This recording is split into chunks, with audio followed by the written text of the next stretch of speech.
Vítam vás v relácii Svet. Medzinárodný Vyšehrádsky fond má dôležitú úlohu pri budovaniu mostov a porozumenia v našom regióne, ale okrem toho sa venuje aj pomoci v krajinách Západného Balkánu alebo Východného partnerstva. Od augusta sa stal novým riaditeľom bývalý vedecký pracovník, politik a diplomat pán Petr Mareš. A je mi cťou, že ho môžem dnes privítať v štúdiu, aby sme pohovorili jednak o fonde, ale zároveň aj o Vyšehrádskej štvorke. Vítajte v štúdiu. Děkuji za pozvání.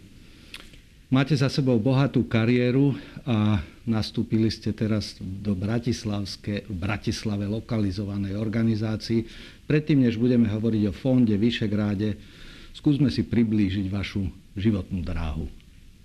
V mém věku už by to trvalo dlouho, kdybych chtěl být podrobný, ale před rokem 89 jsem vystřídal spoustu zaměstnání. Byl jsem vědeckým aspirantem v Akademii věd, ale byl jsem také dělníkem na pražském metru. Pracoval jsem ve filmovém ústavu, ale byl jsem také závozníkem.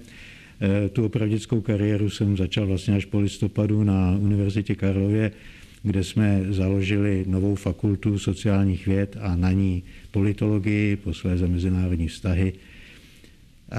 A tam jsem pracoval až do konce 90. let, kdy jsem vstoupil do české politiky, ve které jsem strávil 8 let v parlamentu. Byl jsem ve vládě Vladimíra Špidly a poté jsem se stal diplomatem. Zastupoval jsem Českou republiku v Nizozemsku, byl jsem zvláštním zmocněncem pro východní partnerství, byl jsem v Turecku a teď jsem tady v Bratislavě a musím říct, že to je jedno z nejpříjemnějších míst, kde jsem doposud byl. No, ako je možné, že vás táto lokácia alebo táto výzva takto zaujala, že ste prišli do Bratislavy? Čo si vy predstavujete, že by ste s touto organizáciou chceli po všetkých tých skúsenostiach, ktoré máte, dosiahnuť? Já jsem měl to štěstí, že jsem byl při tom, když se fond rodil. Já jsem nebyl přímo tím křestním otcem, ale vím o něm od samého začátku a v době, kdy jsem se zabýval východním partnerstvím, tak jsem s fondem velmi úzce spolupracoval. Věděl jsem tedy o tom, co fond dělá, vždycky jsem si té instituce vážil a považoval jsem ji za důležitou. A ve chvíli, kdy se otevřela otázka nového českého ředitele, k téhleté znalosti se připojila ještě skutečnost, že myslím, že v tuhle chvíli jsou před fondem i nové výzvy. Jsme před těmi 20 lety tak trochu počítali s tím, že za 20 let už budou problémy ve vyšehradském prostoru v zásadě vyřešeny. Dneska vidíme, že nejsou. Zcela otevřeně mohu, neboť už nejsem diplomatem, říct, že dokonce některé vztahy uvnitř Vyšehrádu jsou v tuhle chvíli možná nejkrizovější za posledních 30 let. A tím víc si myslím je významná ta spolupráce v našem prostoru nikoli na vládní nebo oficiální diplomatické úrovni, ale diplomacie mezi občanskými společnostmi. Mezi lidmi, mezi školami, mezi občanskými sdruženími a podobně. A pro mě to znamená jaksi nový motiv, protože to není pouze rozvíjení toho, co bylo, ale musíme se vypořádávat právě s tou situací, která je. A já si myslím, že moje dosavadní zkušenost s kontakty s lidmi, které podporujeme, ukazují, že fond už udělal velký kus práce, ale že ještě kus práce nám tady zbývá. Vyšehrádská spolupráca má za sebou, alebo tento formát, vyše 30 rokov a fond niečo vyše 20 rokov. Sme si pripomínali práve tieto okrúhle jubileá. Podobne ako aj vy hovoríte, že žijeme vo veľmi dynamickej dobe, nielen v našom regióne, ale aj v celej Európe a veľakrát zaznievajú také obavy, že či tento formát vyšehrádsky je to práve orechové, že či nevznikajú iné formáty aj regionálnej spolupráce, či náhodou Európska únia sa nepozerá tak trochu kritickejšie, ako by sme si možno predstavovali na našu spoluprácu v tomto formáte. Ako hodnotíte vôbec po tých 30 rokoch plus Tento formát a že či náhodou z hľadiska nejakých nadchádzajúcich rokov nebude potrebné ho prehodnotiť. Nové formáty se vynořují a tu ve Slavkově, tu v Lublině, tu v celém prostoru mezi třema moři, ale Vyšegrád tady bude vždycky. Ani Poláci, ani Češi, ani Maďaři, ani Slováci se nikam neodstěhují. My tady prostě budeme a musíme hledat cesty k tomu, abychom tady byli spolu a to, co v nejpřátelštějším prostředí a zároveň tak, abychom si navzájem byli schopni pomáhat. Máte pravdu, že při návštěvě Bruselu může člověk nabít dojmu, že se z Vyšegrádu stal jakýsi spolek těch zlobivých dětí uvnitř Evropské unie.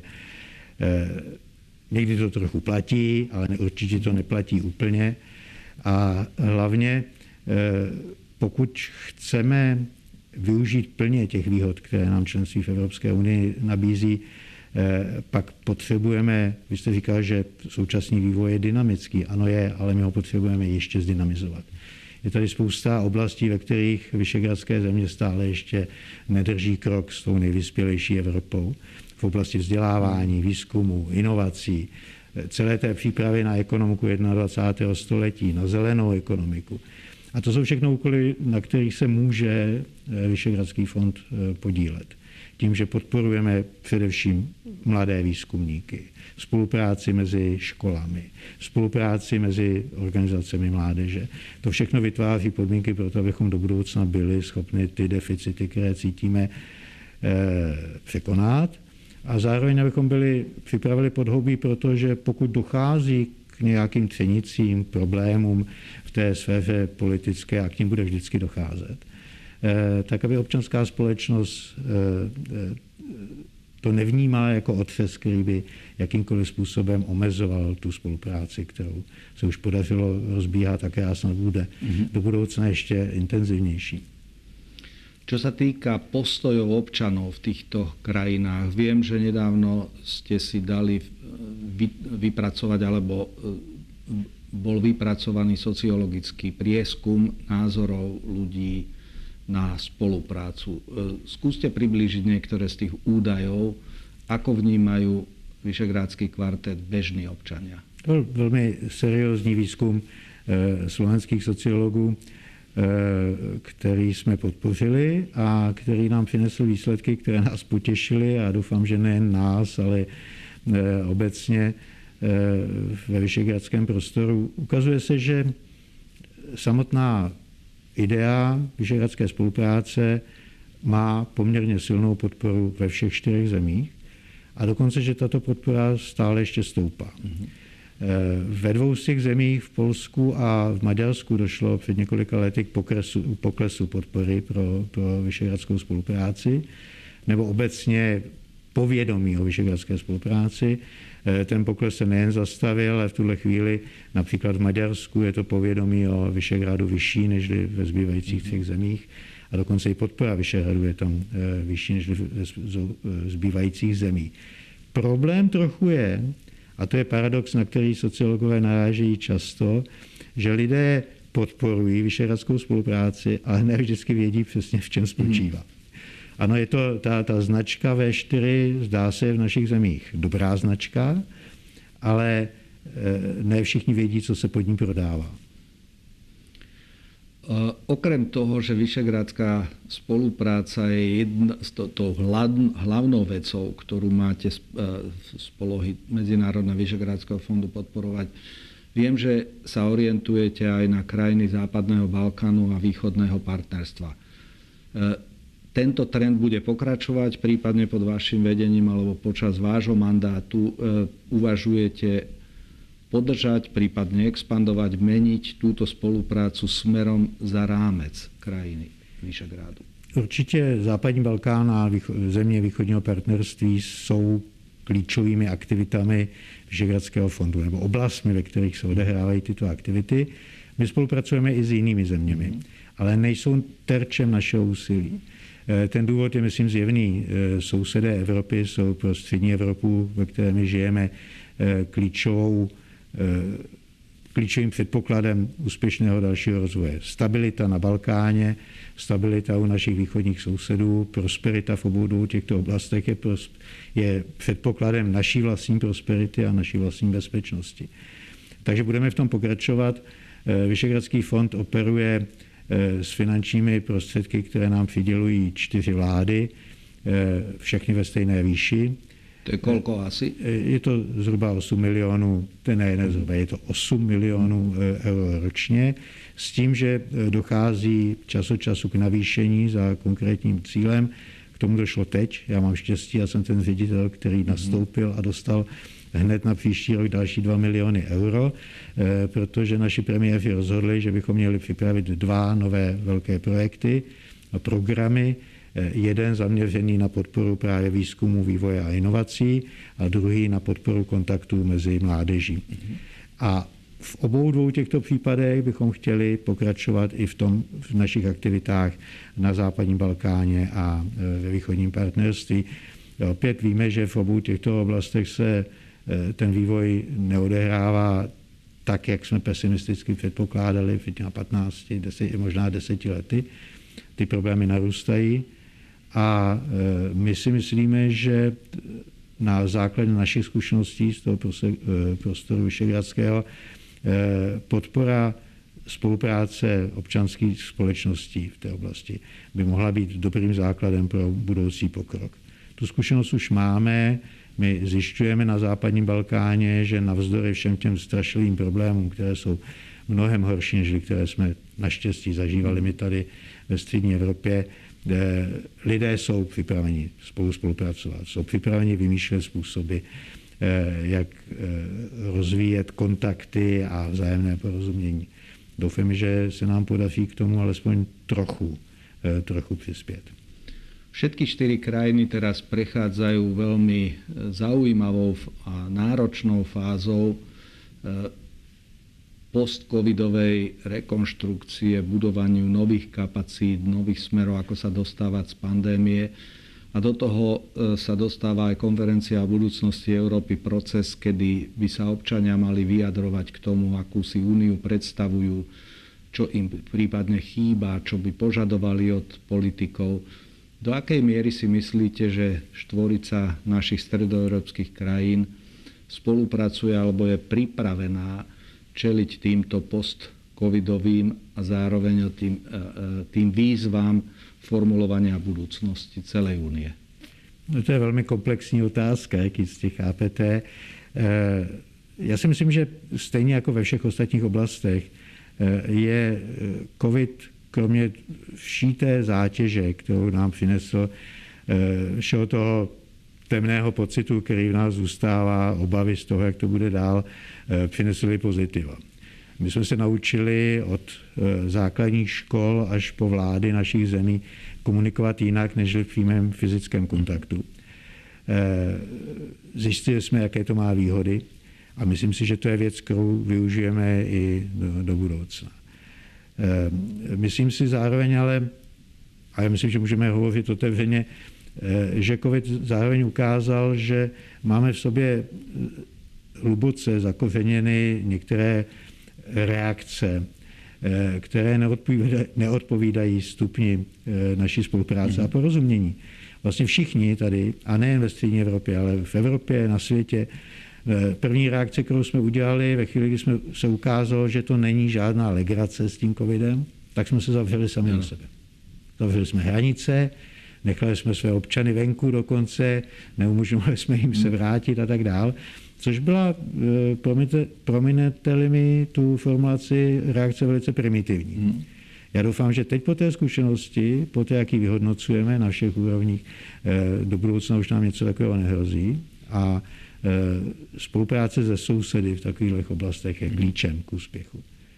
Těžké, úplný ignoranci představuje, že se Čechy uzavřou do sebe a okolo bude zuřit covid a my budeme zdraví. Pokud jde o tu otázku budoucnosti Evropy, tam to je přesně jedna z těch oblastí, kde bychom chtěli být aktivní. Evropská unie, respektive členské státy Evropské unie, tak jak to bohužel bývá občas zvykem, se rozhodli, že o budoucnosti Evropy budou diskutovat pouze mezi sebou. Má to jisté racionální zdůvodnění. Na druhé straně pro naše sousedy je to poněkud bolestná podívaná. Oni chtějí vstoupit do Evropy, chtějí tam být aktivní a zároveň musí poslouchat za dveřmi, jak ta Evropa, do které budou jednou vstupovat, by měla vypadat. A my bychom velmi chtěli umožnit jim, aby se na tom alespoň do jisté míry podíleli. To znamená, budeme podporovat diskuzi na tohle téma, jak na západním Balkáně, tak ve východním partnerství.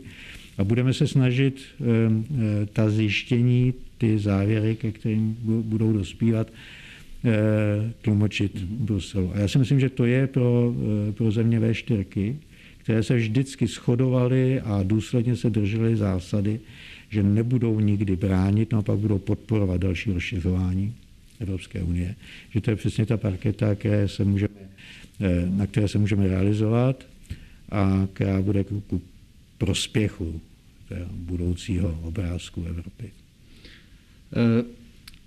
Celkovo vývoj vo V4, do akej miery podľa vás zohľadňuje tie trendy, ktoré teraz celoeurópsky, ako myslím celounijný proces zohľadňuje, vzhľadom na to, že to, čo sa deje v súčasnosti v Poľsku, kedy sme bezprecedentnú situáciu zažili, že 10 000 Poliakov vyšli s európskymi vlajkami, že my nechceme odísť z Európskej únie. To je už až filmovo ten taký zápas a pnutie o to, že čo to je naša národná, čo to je naša európska identita. Na druhej strane, podobne aj v Maďarsku, veľakrát zaznieva, že Brusel nás do čoho si tlačí.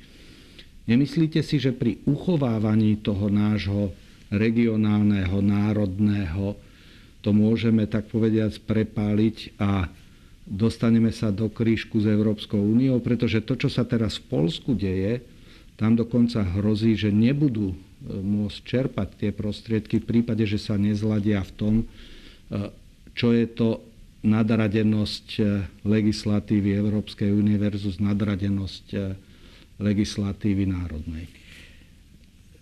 Já myslím, že Polsko je dobrý příklad pro tu otázku, kterou kladete, ale v pozitivním smyslu.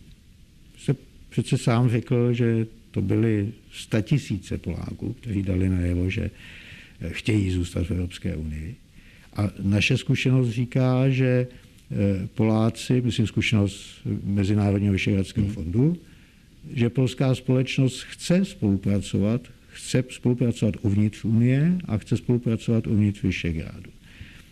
Říkáte-li, abychom to nepřehnali, pak já myslím, že na úrovni občanské společnosti to skutečně nehrozí.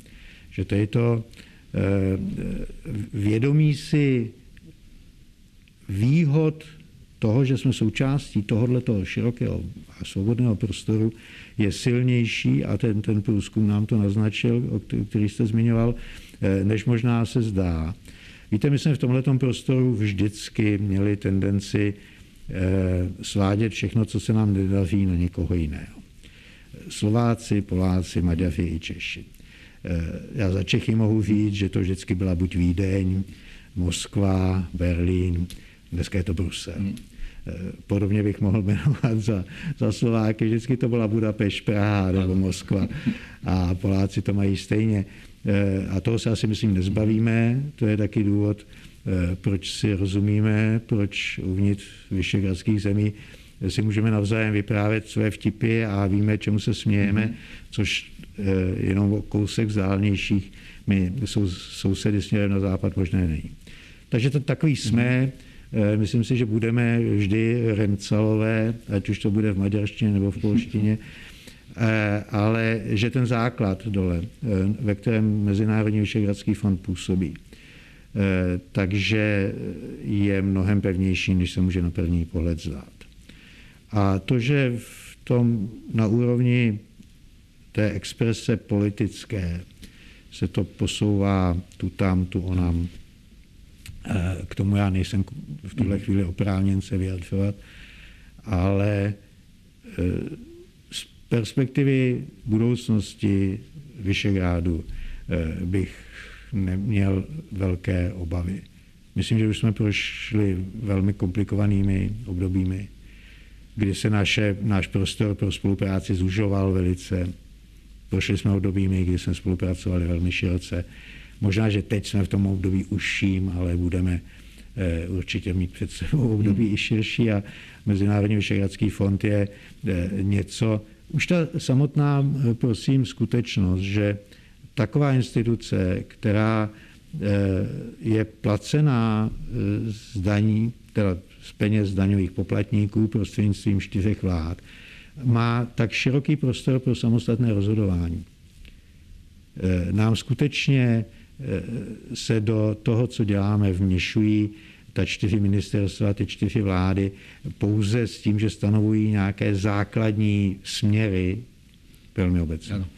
Tak už to, že nás takhle nechají fungovat, už to, že podporujeme projekty, které v mnoha případech docházejí, nebo jejichž produktem jsou kritické momenty vůči jednotlivým vládám, je důkaz toho, že to v tom Vyšehradu zdaleka není tak špatné, jak občas můžeme slyšet. No a na záver otázka. Vyšehradský fond a existuje aj Západobalkánsky fond, ktorému dopomohol k vzniku Medzinárodný Vyšehradský fond. Keď hovoríte s riaditeľom toho Západobalkánskeho fondu, kde si myslíte, že vami vedený fond je zdrojom inšpirácie pre ich prácu na Západnom Balkáne? Já myslím, že je to výrazná inspirace, alespoň jsme o tom ujišťováni, a to nejen přímo na Západobalkánském fondu, ale i od nejrůznějších organizací, které podporujeme. Problém je v tom, že ten politický kontext, ve kterém Západobalkánský fond funguje, je v tuhle chvíli velice komplikovaný. My budeme pokračovat v podpoře Západobalkánského fondu. My se budeme snažit, aby se ten fond vyvíjel skutečně podobným směrem, jako se vyvíjel Vyšehradský fond. Ale bude to velmi, velmi dlouhá a velmi složitá cesta. Nicméně doufáme, že se nám jako fondu, ale i 4 diplomacím podaří přesvědčit naše přátelé na západním Balkánu, že pokud se nemohou v tuhle chvíli dohodnout na politické úrovni, a všichni víme, které ty problémy jsou, mezi kterými zeměmi a jak hluboko jsou zakořeněné, tak jednou z malých cestiček k té budoucí dohodě je umožnit tam dole malý prostor pro to, aby navzdory těm blokům politickým se mohla rozehrát to síťování, to navazování kontaktu a nakonec i ta spolupráce na té úrovni nepolitické. Pokud se to podaří, já myslím, že časem to docení i ta politická reprezentace. Já když tam jezdím, tak já jim říkám, my chápeme plně, jak komplikovaná situace tady je, jak hluboce jsou zakořeněny všechny ty problémy, se kterými se vypořádáváte. Ale podívejte se, my jsme se v té střední Evropě taky 1000 let mordovali. A jde to. A myslím si, že v tomhle ten příklad trošičku alespoň funguje. V minulosti fond viackrát získal pre svoje projekty, či už v našom priestore, ale aj práve v tých krajinách, o ktorých hovoríme, zdroje nie len cez Ministerstva zahraničných vecí V4, ale aj od ďalších zahraničných partnerov. Chcete v tomto pokračovať, alebo táto tendencia získavania zdrojov aj iných, či bude aj súčasťou vašej strategie? Je už, nejen, že bude, už je v tuhle chvíli. My samozřejmě chceme pokračovat v tom, že tím hlavním plátcem jsou naše 4 země. Protože, jak se říká v Čechách, kdo platí, ten určuje, co se bude hrát, co ta muzika bude hrát. A to bychom chtěli, aby to bylo naše. Ale samozřejmě vítáme podporu i z jiných zemí. Jednak každé euro investované je dobré do občanské společnosti. A jednak jsme rádi, když můžeme v těch zemích, jako je Balkán, západní Balkán, nebo jako jsou země východního partnerství, ukázat, že Visegrádská čtyřka je schopná spolupracovat i s jinými demokratickými zeměmi. Spolupracujeme například s Japonskem, spolupracujeme s Jižní Koreou, připravujeme spolupráci se Švédskem, spolupracovali jsme s Nizozemskem. Ale to myslím, že je dobré. Jak s těmi zeměmi mimo Evropskou unii, tak s těmi zeměmi uvnitř Evropské unie ležícími dál na západ. Protože nám to zároveň umožňuje demonstrovat, že ta představa o tom, že Visegrád je zcela izolovaná skupinka uvnitř Evropské unie, že úplně neplatí. Tak s týmto by som vám chcel poďakovať, že ste prijali pozvanie do štúdia, podelili sa s vašimi pohľadmi na našu regionálnu spoluprácu. Evidentne tá práca vás baví. Prajem vám počas vášho pobytu u nás v Bratislave čo najpríjemnejšie chvíle a celému fondu všetko dobré. Děkuji moc.